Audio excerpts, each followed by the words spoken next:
Let's revise CA final paper number 5 indirect taxes, जिसके दो parts हैं. द नंबर 1 इज जीएसटी जो है 80 मार्क्स का, and the second is customs and FTP यानी फॉरेन ट्रेड पॉलिसी 20 मार्क्स का. इसमें भी कस्टम्स है 15 मार्क्स का and FTP is of 5 marks. हम स्टार्ट करेंगे अपने कस्टम्स एक्ट से. Chapter number 1 levy and exemption from custom duty. Custom की लेवी आती है सेक्शन नंबर 12 से, और एग्जम्पशंस के डिफरेंट डिफरेंट सेक्शंस है. एग्जम्पशन टू सेक्शन नंबर 12, इसके हम डिफरेंट 5-6 सेक्शंस है जो हम अलग अलग करके इसमें पढ़ेंगे.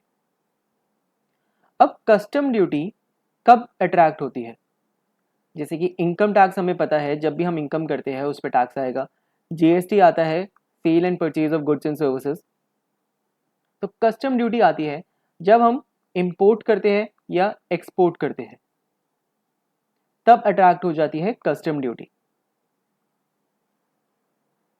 अब हम स्टार्ट करते हैं अपना चैप्टर नंबर 1. सबसे पहले जानते हैं बैकग्राउंड ऑफ कस्टम. अब ये आईसीए के मॉड्यूल का है सारा, एज पर आईसीए मॉड्यूल. और आईसीए क्या करती है, एमसीक्यू में ये छोटे छोटे पॉइंट्स भी पूछ सकती है 1 या 2 मार्क्स के लिए. तो हम हर एक चीज़ पढ़ेंगे. अब कस्टम का मतलब क्या है? अब जनरली हम बहुत बार बोलते हैं कि हमारा ये रिवाज है, हमारे ये कस्टम्स है, या हमारे यहाँ तो ऐसा ही होता है. मीन्स एक तरीके से हैबिट हो गई. तो custom is also means it is a habitual practice. तो custom means it is a habitual practice. अब पुराने ज़माने में होता क्या था, अगर कोई बिजनेसमैन एक स्टेट से दूसरी स्टेट में किसी और स्टेट में जाके बिजनेस करना चाहता है, तो उसे वहाँ के किंग को कुछ ना कुछ गिफ्ट देना पड़ता था. लेट से वो कपड़ा बेचने जा रहा है, टी शर्ट्स बेच रहा है, तो उसको गिफ्ट देना पड़ता था वहाँ के किंग को. अब आज के दिन में हम गवर्नमेंट को ये तो कह नहीं सकते कि अगर हम कपड़े को एक्सपोर्ट कर रहे हैं, इम्पोर्ट कर रहे हैं, तो तुम हमसे यही ले लो एज अ गिफ्ट. गवर्नमेंट को क्या चाहिए? पैसा. तो गवर्नमेंट क्या लेती है? कस्टम ड्यूटी चार्ज करती है. So in earlier times, it was customary for traders to offer gifts to the king for allowing them to sell his goods in that kingdom.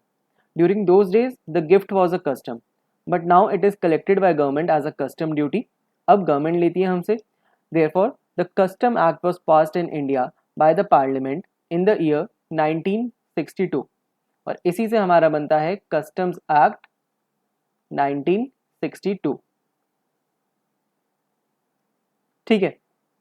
अब एक और एक्ट है जो हमारे सिलेबस में भी है, वो है कस्टम्स टैरिफ एक्ट 1975. अब ये एक्ट क्या करता है, ये अलग अलग तरीके की कस्टम ड्यूटी बताता है. अब कस्टम ड्यूटी हम चार्ज कर रहे हैं, ये अलग अलग तरीके की होती है.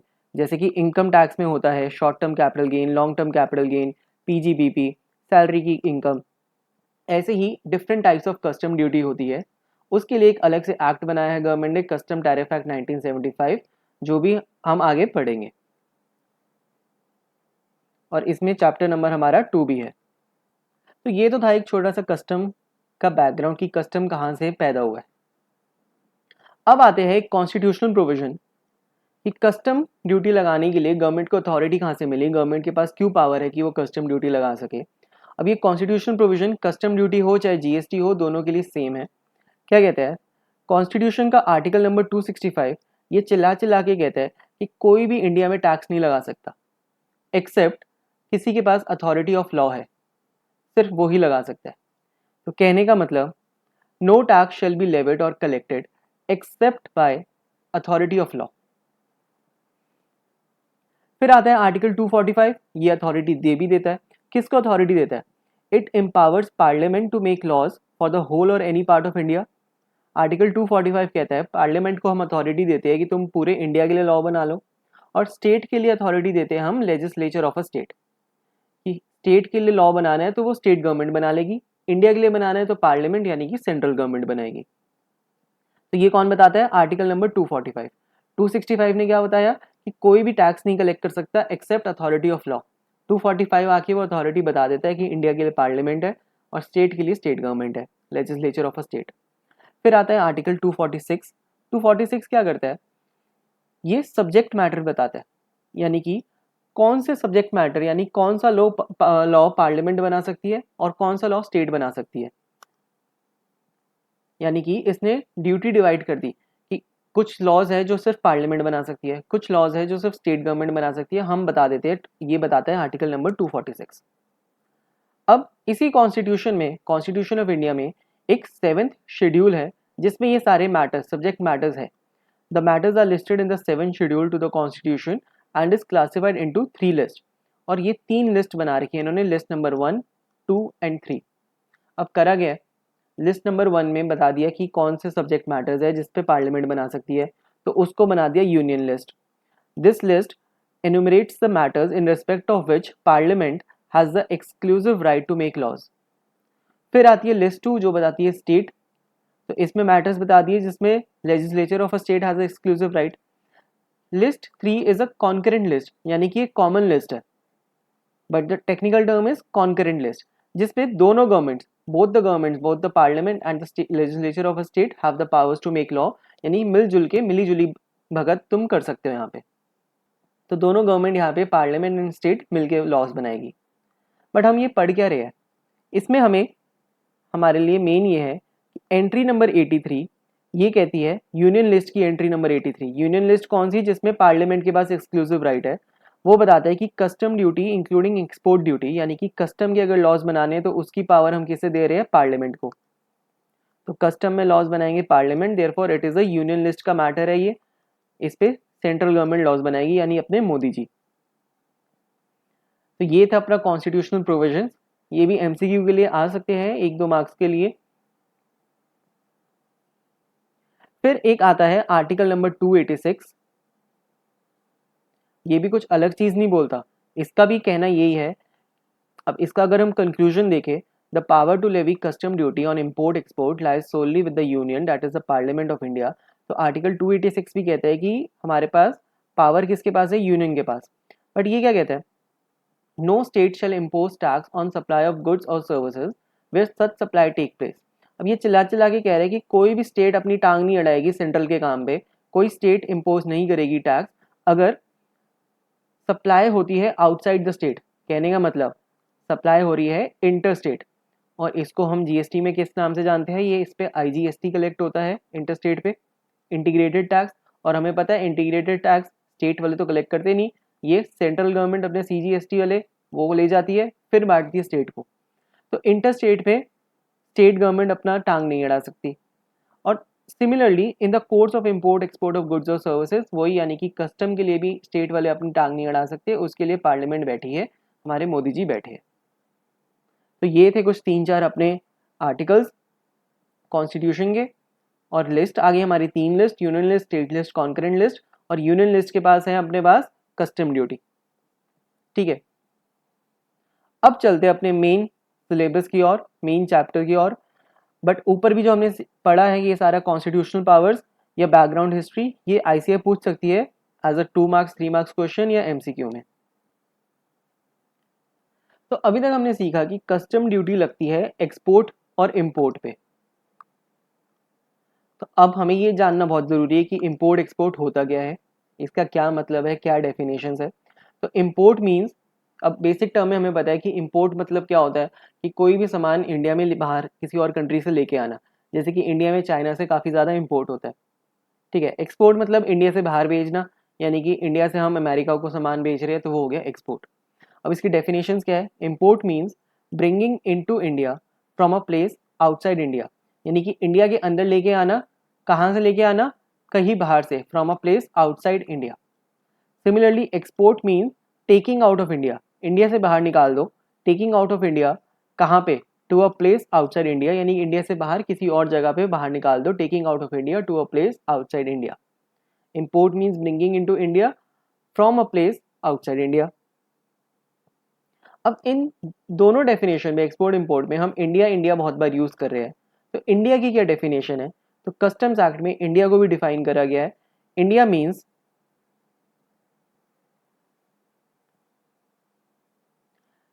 India includes territorial waters of India.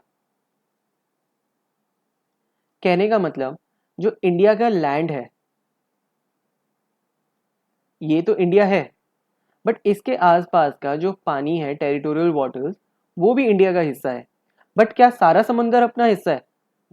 जहां तक नजर जाए वो सारा समंदर अपना है, ऐसा नहीं। कुछ हिस्सा बांट रखा है इसमें, कुछ एक लिमिट फिक्स करी गई है कि कितना पानी अपना है। तो कहता है for the purpose of custom only what are territorial waters, territorial waters of India extend to 12 nautical miles into sea from the appropriate base line. कहने का मतलब जो भी इंडिया की बेस लाइन है, जो इंडिया की ज़मीन है, बेस लाइन है, वहाँ से 12 नॉटिकल माइल्स तक का पूरा हिस्सा टेरिटोरियल वाटर्स माना जाता है और वो इंडिया माना जाता है।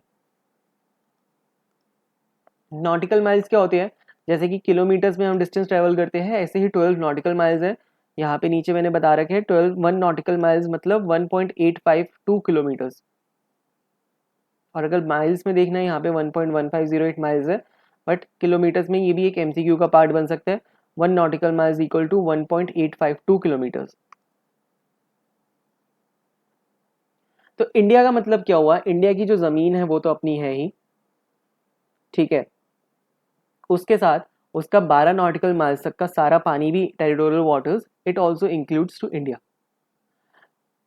अब इस पानी के ऊपर की जो जमीन, सॉरी, पानी के नीचे की जो जमीन है या ऊपर का जो आसमान है, वो भी टेरिटोरियल वाटर्स या इंडिया का पार्ट बनता है। तो India includes not only the surface of sea in the territorial waters but also the air space above and the ground at the bottom.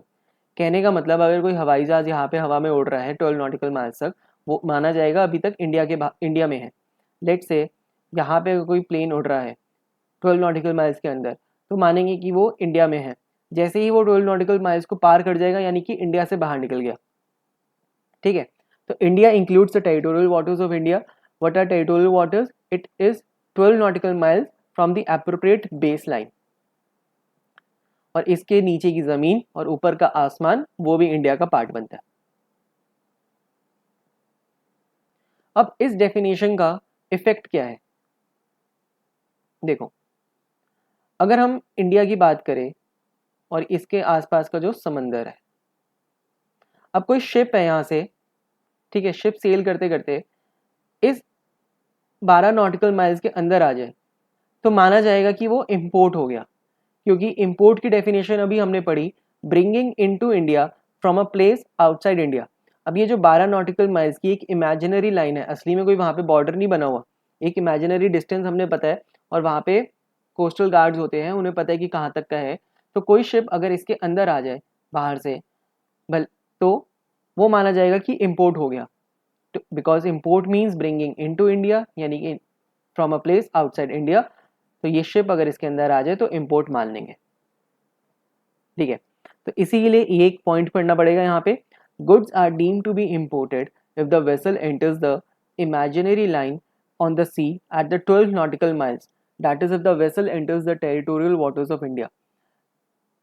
यानी कि हम मान लेंगे वो डीम्ड इम्पोर्ट माना जाएगा अगर वो इमेजिनरी लाइन को क्रॉस कर दे।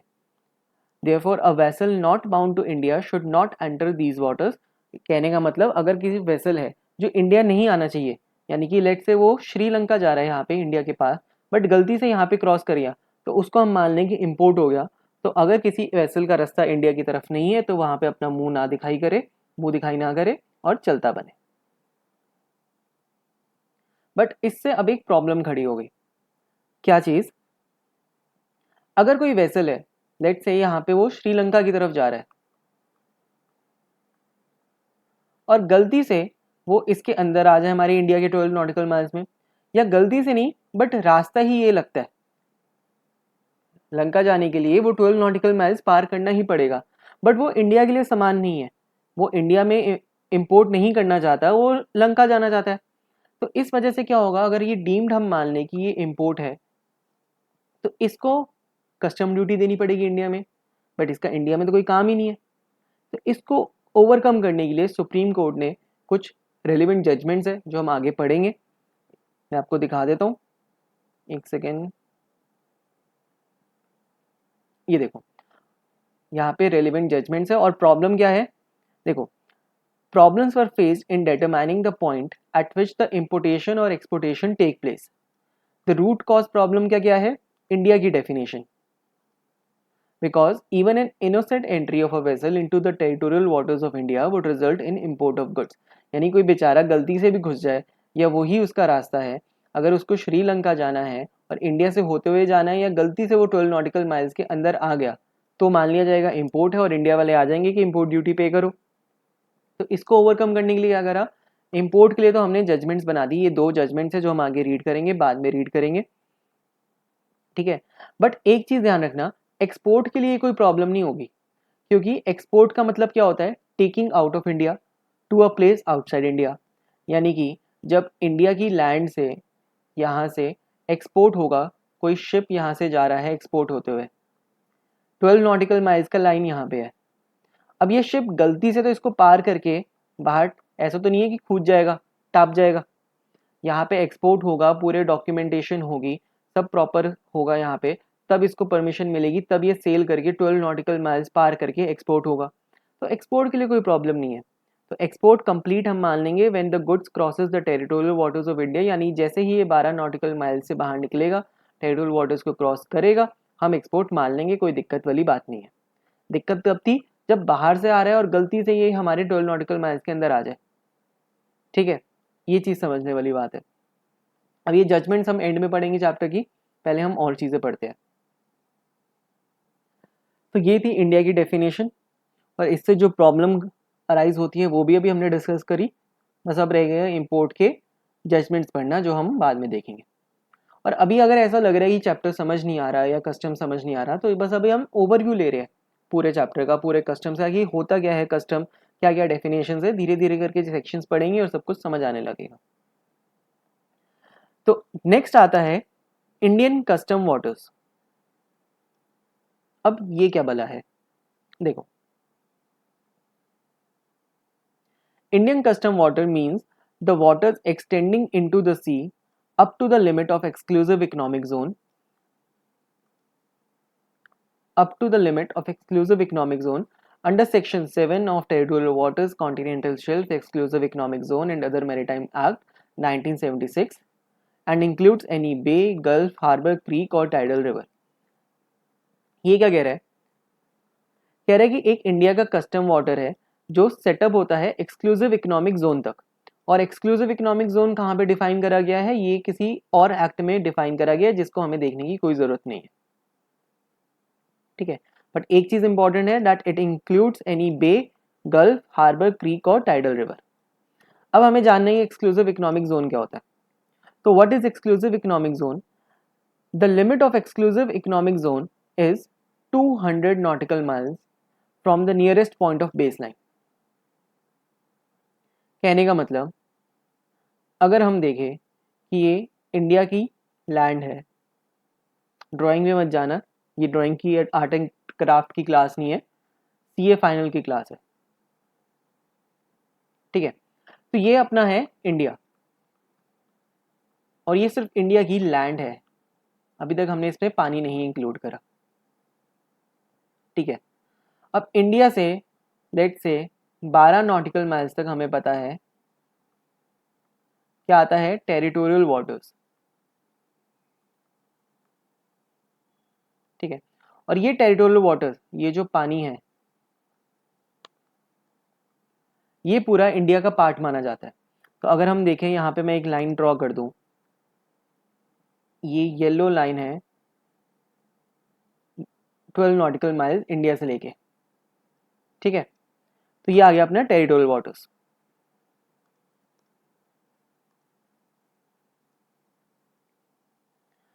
अब हमें जानना है एक्सक्लूसिव इकोनॉमिक जोन। ये कहता है the limit of exclusive economic zone is 200 miles nautical miles from the nearest point of base line. यानी कि ये जो बेस लाइन है जहाँ से हमने 12 नॉटिकल माइल्स देखा था, अगर यही से अगर हम 200 नॉटिकल माइल्स यानी काफ़ी दूर चले जाए 200 नॉटिकल माइल्स तक, तो यहाँ तक का सारा पानी, अगर यहाँ तक का सारा पानी बनता है इंडियन कस्टम वाटर्स। अब इसका फ़ायदा क्या है, अब ये इंडिया का पार्ट नहीं है, ये इंडियन कस्टम वाटर्स है। इंडिया तो अपना टेरिटोरियल वाटर्स तक खत्म हो जाता है इंपोर्ट एक्सपोर्ट के लिए, हम ये टेरिटोरियल वाटर्स 12 नॉटिकल माइल्स ही देखते हैं, अगर इसके अंदर बाहर हो जाए तो इंपोर्ट एक्सपोर्ट हो जाता है। तो ये 200 नॉटिकल माइल्स क्या है, ये है इंडिया का कस्टम वाटर्स। इसका सिग्निफिकेंस या रेलिवेंस क्या है, if a person has committed any offence punishable under the custom law with in the Indian custom waters, यानी कि कोई भी पर्सन अगर इस पूरे 200 nautical miles Indian custom waters के बीच तक कोई भी अगर कोई फ्रॉड करता है, कोई भी ऑफेंस करता है, ठीक है, तो उसको अरेस्ट करा जा सकता है। ऐसा नहीं कहेंगे कि इंडिया की पावर खत्म, टेरिटोरियल वाटर्स क्रॉस हो गया तो इंडिया की पावर खत्म, ऐसा नहीं। 200 नॉटिकल माइल्स तक पूरा इंडिया का पावर है। 200 नॉटिकल माइल्स रफली कितना हो गया, 1.85 किलोमीटर्स का एक नॉटिकल माइल्स है, तो 200 कितना हो गया, फटाफट कैलकुलेट करते हैं। ये आता है 370 किलोमीटर तक का एरिया पानी में पूरा इंडिया का कस्टम वाटर है। इंडिया नहीं है वो, बट इंडियन कस्टम वाटर्स है, यानी कि कस्टम वालों की वहां पे पावर है। तो इसलिए वो also goods may be confiscated and vessel may be stop in the Indian custom waters if same is found to be used in the smuggling activity.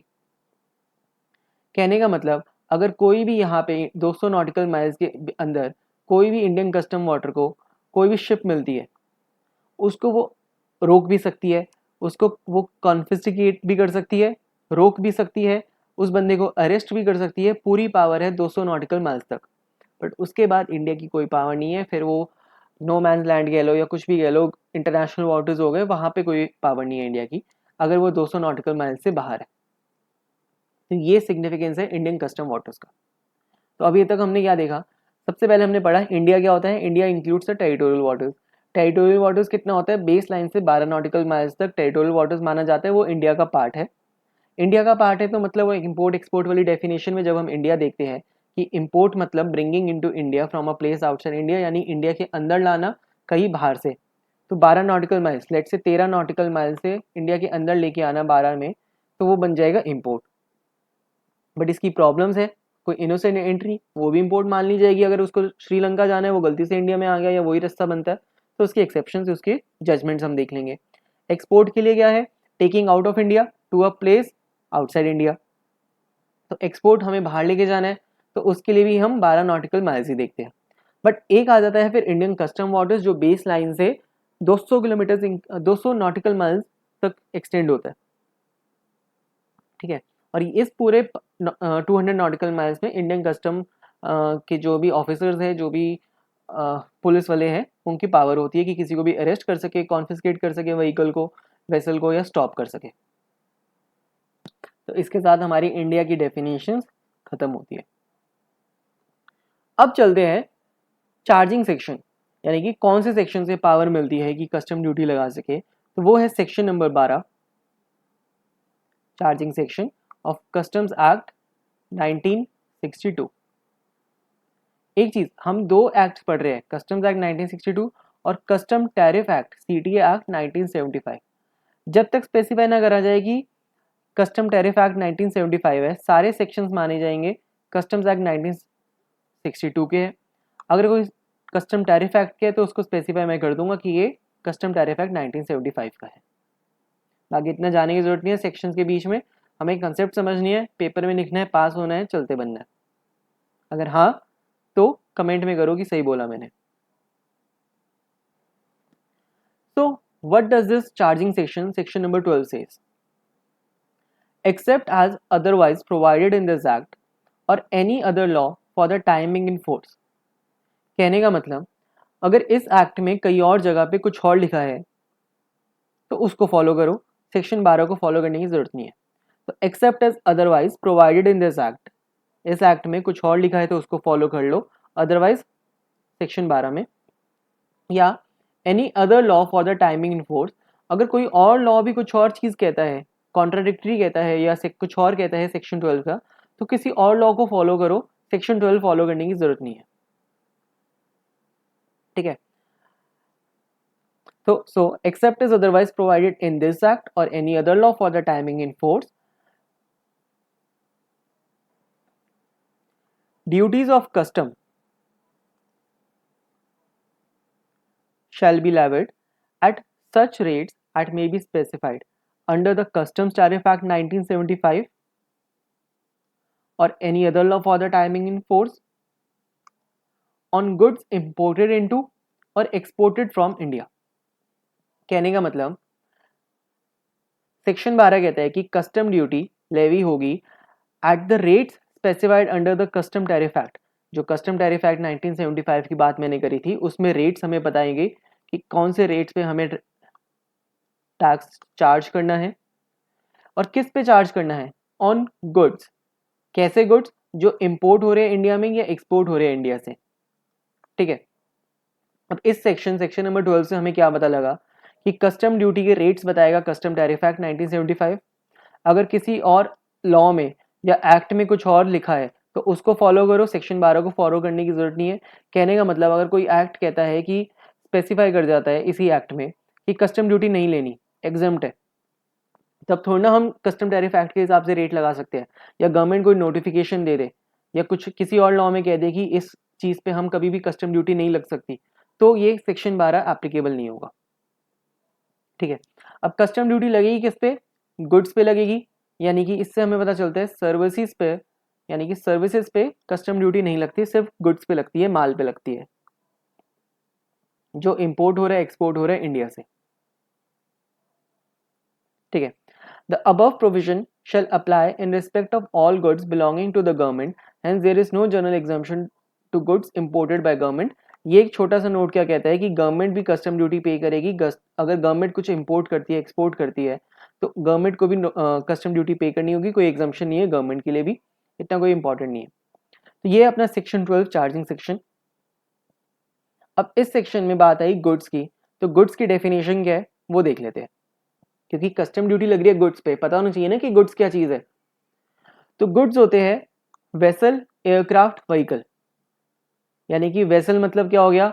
Ships जो पानी में तैरती है, एयरक्राफ्ट हवा में जो उड़ते हैं, व्हीकल यानी कि road transport, car, truck, buses, और ट्रेन्स भी इसी का पार्ट है, व्हीकल का पार्ट आ जाती है ट्रेन। ठीक है, फिर गुड्स में आते हैं स्टोर्स। स्टोर्स का मतलब क्या होता है? जो वेसल, एयरक्राफ्ट या व्हीकल में लेट से फ्यूल यूज होता है, या इनमें हम एयरक्राफ्ट में जैसे लंच, ब्रेकफास्ट, डिनर ये सब मिलता है, फूड मिलता है, कुछ पीने के लिए ड्रिंक्स मिलती है, ये सब हो गए कंज्यूमेबल्स कह लो इसे, ये होते हैं स्टोर्स। बैगेज यानी कि लगेज जिसके साथ हम ट्रैवल करते हैं वो भी गुड्स का पार्ट है, उस पर भी कस्टम ड्यूटी लगती है। अगर हम कुछ कस्टम से हमें पास करना होगा, अगर हम एयरपोर्ट से आते हैं तो हमें अपना लगेज कस्टम में डिक्लेयर करना होगा, तो बैगेज में भी कस्टम ड्यूटी लगती है। करेंसी एंड नेगोशिएबल इंस्ट्रूमेंट्स यानी कि पैसों पे भी कस्टम ड्यूटी लगती है, या any other kind of movable property, ये भी गुड्स का पार्ट है, तो इससे भी कस्टम ड्यूटी लगेगी। अब इसको अलग अलग चैप्टर्स में हम डिटेल में पढ़ेंगे। स्टोर्स के लिए हम अलग चीज़ें पढ़ेंगे, बैगेज के लिए पढ़ेंगे, और भी चीज़ें देख लेंगे जब जब आएंगे हमारे चैप्टर में, इस चैप्टर में या किसी और चैप्टर में। ठीक है, तो ये थे गुड्स। तो अभी तक हमने क्या देखा? सेक्शन 12 चार्जिंग सेक्शन कहता है except as otherwise provided in this act or any other law, duty of custom will be levied at the rate specified by custom tariff act 1975 or on goods imported or exported from India. और government को भी custom duty पे करनी है। Goods की definition में क्या आते हैं? Vessel, aircraft, vehicle. वेसल जो पानी में तैर रहा है, एयरक्राफ्ट हवा वाला, व्हीकल हो गए अपने कार जो रोड पे चलते हैं, और ट्रेन भी आ गए। देन स्टोर्स, बैगेज, पैसा भी आ गया यानी कि करेंसी, और any kind of movable property. This is our goods. अब सेक्शन 12 का थोड़ी सी चीजें और देखते हैं। कहता है taxable event, import of export, import of goods into or export of goods from India. यानी कि टैक्सेबल इवेंट क्या है? यानी कि कस्टम ड्यूटी गवर्नमेंट कब हमसे चार्ज कर सकती है? इंपोर्ट पे एंड एक्सपोर्ट पे। ये तो हमने ऊपर पढ़ा ही है सेक्शन 12 में। बट इसमें पढ़ने वाली बात क्या है? वही जो हमने प्रॉब्लम देखी थी, इंडिया की डेफिनेशन से प्रॉब्लम एग्जिस्ट होती है, इसी को हमें रीड करना है। सेक्शन 12 की जजमेंट्स है, लेट्स सी। हमने ये डिस्कस कर लिया था कि एक्सपोर्ट के लिए कोई प्रॉब्लम नहीं है, जैसे ही वो टेरिटोरियल वाटर्स को क्रॉस करेगा अपना एक्सपोर्ट मान लेंगे। इंपोर्ट के लिए प्रॉब्लम क्यों है? क्योंकि कोई इनोसेंट एंट्री, कोई गलती से हमारे पास आ गया, इंडिया के टेरिटोरियल वाटर्स में एंटर कर गया, या उसको श्रीलंका जाना था, वो ही रूट पड़ता है, तो उसको हम इंपोर्ट मान लेते थे इंडिया की डेफिनेशन से, because import means bringing into India from a place outside India. तो इसको ओवरकम करने के लिए रेलिवेंट जजमेंट्स आई। ठीक है, एक एक करके इसको देखते हैं। पहली जजमेंट है उसका नाम है garden silk mills.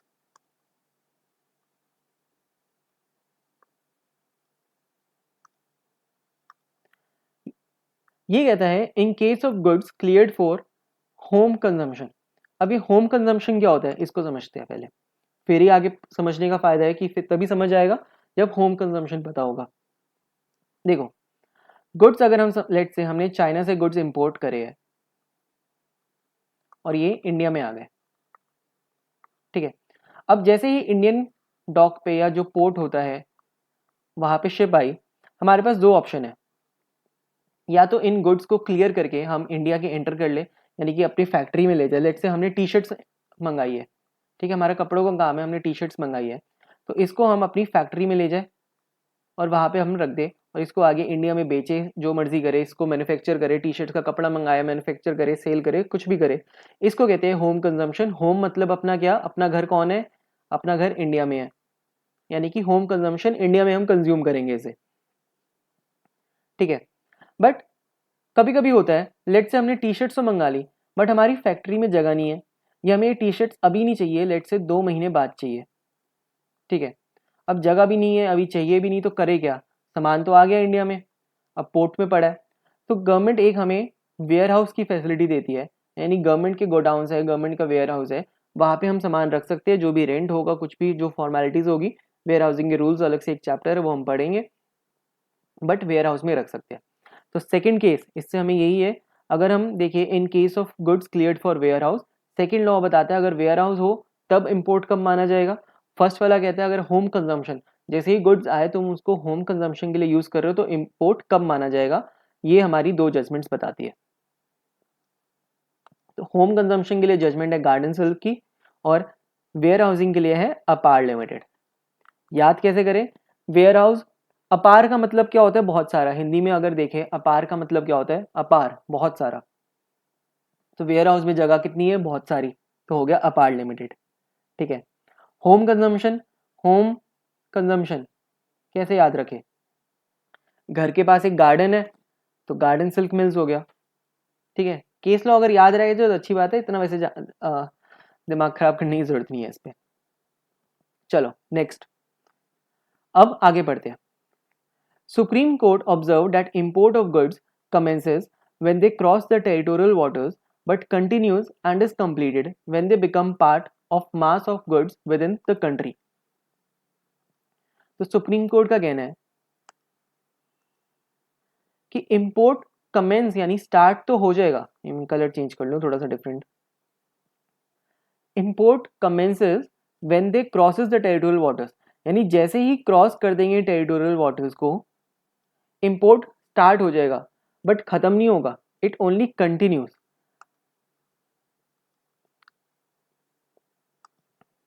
It continues and is completed, ठीक है। स्टार्ट होगा जैसे ही टेरिटोरियल वाटर्स को क्रॉस कर दिया, भले ही गलती से कराओ, स्टार्ट हो गया, इट कमेंसेस, बट कंटिन्यू होगा। कंप्लीट कब होगा, when they become part of the goods with in the country, यानी कि जैसे ही हम उसको होम कंजम्पशन के लिए गुड्स को लेके चले जाएंगे वैसे ही वो अपना इंपोर्ट कंप्लीट हो जाएगा और तब उस पर कस्टम ड्यूटी आएगी। कहने का मतलब, कोई यहाँ से शिप है, ठीक है, ये टेरिटोरियल वाटर्स यानी कि 12 नॉटिकल माइल्स की जो लाइन है इंडिया की बेस लाइन से, इंडिया की लैंड से, इसको क्रॉस कर गई, तो अपना इंपोर्ट तो स्टार्ट हो गया एज पर डेफिनेशन, क्योंकि import bring means bringing into India from a place outside India, तो इंडिया के अंदर आ गया, इंपोर्ट स्टार्ट हो गया, बट अभी तक खत्म नहीं हुआ, ये चलता रहेगा, कंटिन्यू होगा और कंप्लीट होगा जब यहाँ पे अपना इसको हम क्लियर करा लेंगे होम कंजम्पशन के लिए, इसको अपने घर ले जाएंगे, अपनी फैक्ट्री में ले जाएंगे, इसको इंडिया में बेचेंगे करेंगे, तब जाके कंप्लीट होगा, ठीक है।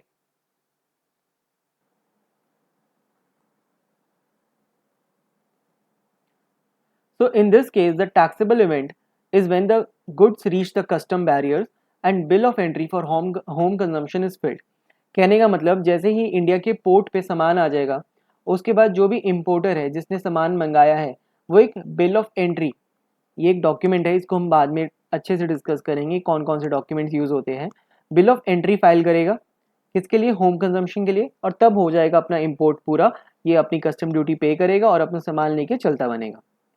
तो this was the taxable event in case of import for home consumption.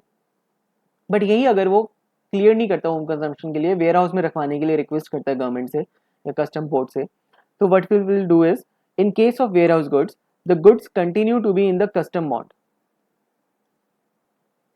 hence import take place only when the goods are cleared from the warehouse। तो इसका मतलब क्या हुआ वेयर हाउसिंग के लिए, जैसे ही देखो एक बार फिर से रीड करते हैं, in the case of warehouse goods the goods continue to be in the custom bond, hence import take place only when the goods are cleared from the warehouse। हुआ क्या, यहाँ से गुड्स आए, ठीक है, हमारे कस्टम पोर्ट पे आए, यहाँ से हमने कहा कि इसको वेयर हाउस पे रख दो, ठीक है, लेट से वेयर हाउस में 2 महीने पड़े रहे। अब इसके बाद 2 महीने बाद हमने आके इसको क्लियर करवाया, ठीक है, जब क्लियर कराएंगे हम तब माना जाएगा अपना इंपोर्ट, क्योंकि क्लियर कराते वक्त हम इसमें कस्टम ड्यूटी पे करेंगे, उससे पहले तो कस्टम ड्यूटी भी पे नहीं कर रहे। जब तक वेयर हाउस का 2 महीने का पीरियड है तब तक हम एक बॉन्ड साइन करवा देंगे, जो भी अपनी रेलिवेंट अथॉरिटी है उसके साथ एक कस्टम बॉन्ड में एंटर करेंगे। ये बॉन्ड कह लो एग्रीमेंट हो गया एक तरीके से कि 2 महीने तक अपना सामान रख रहे हैं, उसके बाद हम आके क्लियर करेंगे और कस्टम ड्यूटी पे करेंगे, तब माना जाएगा अपना इम्पोर्ट कंप्लीट होता है।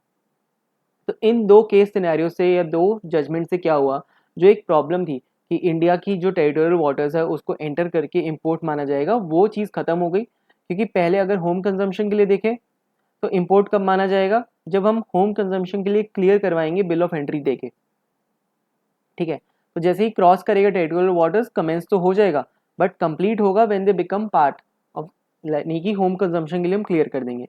वेयर हाउस के लिए भी कमेंस तो तभी हो जाएगा जब टेरिटोरियल वाटर्स क्रॉस कर दिया, बट जब वेयर हाउस में 2 महीने बाद जाके या 1 महीने बाद जाके जब भी हम क्लियर करेंगे होम कंजम्पशन के लिए, तब भी एक बिल ऑफ एंट्री फाइल करना होगा, तब bill of entry from warehouse बनेगा टू होम कंजम्पशन, तो तब माना जाएगा कि इंपोर्ट हमारा कंप्लीट हो गया, ठीक है। तो ये चीज एक बार पढ़ लेते हैं। In this case the taxable event occurs when the goods crosses the custom barriers and not when the goods land in India और एंटर द टेरिटोरियल वाटर्स। कहने का मतलब वही, जैसे ही टेरिटोरियल वाटर्स में एंटर करते हैं तब नहीं माना जाएगा कि इंपोर्ट स्टार्ट हो रहा है, वो टैक्सेबल इवेंट नहीं माना जाएगा। ये जब गुड्स इंडिया में लैंड कर रहे हैं, उतर रहे शिप से, तब भी नहीं माना जाएगा। कब माना जाएगा, जब कस्टम के बैरियर सारे तोड़ के भाग जाएगा, वो क्रॉस कर देगा। कस्टम बैरियर्स क्रॉस करने का मतलब सारी क्लियरेंस होगी, फिर वेयर हाउस में उसको हमने डाल दिया, जब वेयर हाउस से क्लियर करवाएगा, goods are cleared from the warehouse, तब मान लेंगे कि हम इंपोर्ट हमारा कंप्लीट हो गया। इसके साथ हमारा लेवी खत्म होता है, एक बेसिक सा जो हमारा चैप्टर था। देखो चैप्टर का नाम क्या था, levy and exemption from custom duty. अब लेवी सेक्शन हमारा 12 खत्म होता है। 12 में कुछ नहीं है, छोटा सा बताया गया है कि कस्टम टैरिफ एक्ट के हिसाब से हम रेट बनेंगे और गुड्स पे कस्टम ड्यूटी लगेगी जो इंपोर्ट एक्सपोर्ट करेंगे। इंपोर्ट एक्सपोर्ट की डेफिनेशन हमने देखी, उसके साथ साथ हमने फिर इंडिया की डेफिनेशन देखी। इंडिया की डेफिनेशन से कुछ प्रॉब्लम्स हुई, तो उस प्रॉब्लम का तोड़ भी हमने देख लिया 2 जजमेंट से। जजमेंट क्या है, होम कंजम्पशन के लिए होम के पास कौन है, गार्डन, तो गार्डन सिल्क वाली है। होम कंजम्पशन के लिए कहता है जैसे ही टेरिटोरियल वाटर्स को क्रॉस करेंगे हमारी क्या कहते हैं इंपोर्ट स्टार्ट हो जाएगा, और कंप्लीट कब होगा, जब उसको हम क्लियर करा देंगे for home consumption. Warehouse के लिए जब वेयर हाउस से क्लियर करवाएंगे तब माना जाएगा कि इंपोर्ट हो गया हमारा कंप्लीट। अब आते हैं इसके एक्सेप्शंस में, यानी कि एग्जम्पशंस कह लो, एक्सेप्शंस कह लो, क्योंकि इसमें एग्जम्पशंस के साथ साथ एक्सेप्शंस भी काफ़ी है। तो custom duty in certain special circumstances, ये क्या कहता है, section 12 provided custom duty is levied on import export, however it may be noted that this levy is subject to other sections of the act. अब देखो section 12 में ही शुरू में ही कहा गया था except is otherwise provided in this act, यानी कि इस एक्ट में अगर कहीं और कुछ और लिखा है तो वो मानो, अदरवाइज सेक्शन 12 मानो। तो कहीं और कुछ और लिखा हुआ है, ये सारे सेक्शंस कहीं और कुछ और वाले ही है, except is otherwise provided in this act. Section number 20, 21, 13, फिर 22, 23, 24, 25, ये कुछ 6-7 सेक्शंस है जो हम आगे नेक्स्ट वीडियो में कवर करेंगे एक एक करके। दीज आर स्पेशल सर्कमस्टांसेस जिसको हम डील करेंगे, ठीक है। तो नेक्स्ट वीडियो में मिलते हैं।